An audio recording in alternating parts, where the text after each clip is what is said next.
Well, stay with us as it's time for this hour's News Review.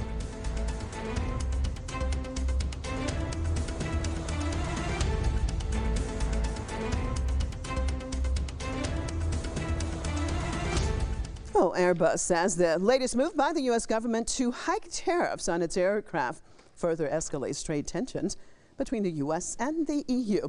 The European aircraft maker added that the markup would create more instability for U.S. airlines that are already suffering from a shortage of aircraft. Now, Airbus further said the U.S. airlines and passengers are the ones who ultimately will have to pay for the tariffs.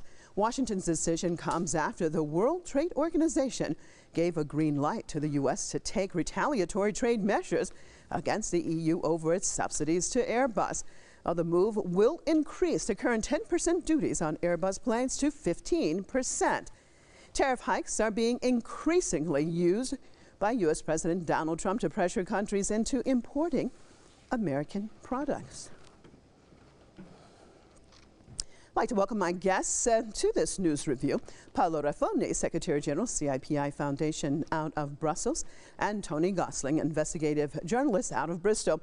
Thank you both for being with us. Well, let's start it off with Paolo. I mean, your take on all of this. At the end of the day, what Trump has done, will it not backfire against the U.S. market itself, or how do you see it? Well, there is a problem with the supply of new planes in the United States, because after the incidents that have occurred to Boeing with the crash of the newest aircraft they made, of course, the airliners were counting on imports from Europe and from Airbus producer. So tariffs will make all of this more expensive and possibly even more complicated.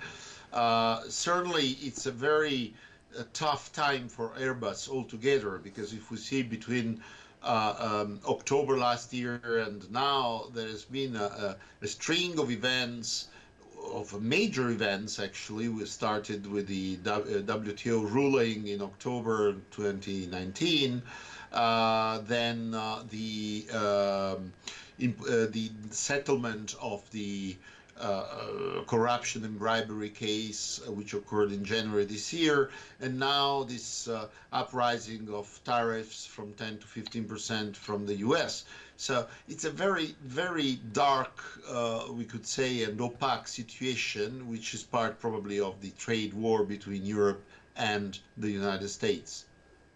Tony, how do you see it? I mean, it appears that more and more what we're looking at coming out of the United States, instead of fair competition, it seems that we're seeing tariffs hikes, we're seeing basically companies or countries punished for certain decisions that they're making with products. I mean, how do you see it? What is going on in the United States? Is it because they lack now the competitive products that they once had, or exactly what's going on?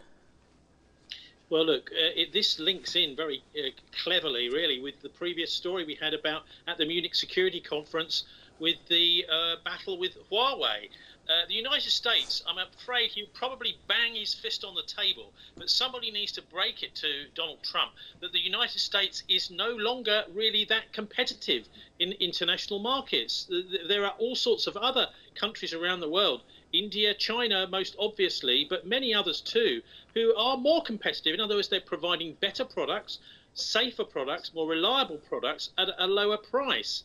And so they're just not as competitive. And rather than actually try and up their game in the United States, in other words, to use their technological advantage to bring in new products, better products, what they're doing is they're trying to fight trade wars to stop other people getting into the market. People like Huawei, for example. We've had this big battle between Boris Johnson and Donald Trump over the last week or so, which has meant that Boris has cancelled his trip to the United States. So that's how serious this is. And I don't think the Americans are earning themselves any friends by, rather than competing on a level playing field in the international market, trying to bully various competitors. But I mean, with the Boeing and an Airbus debacle, I mean, it's rather rich to talk about, oh, the EU is not allowed to subsidise Airbus. Well, I can tell you, the military buy a tremendous number of aircraft from Boeing, and the same with Airbus. So actually,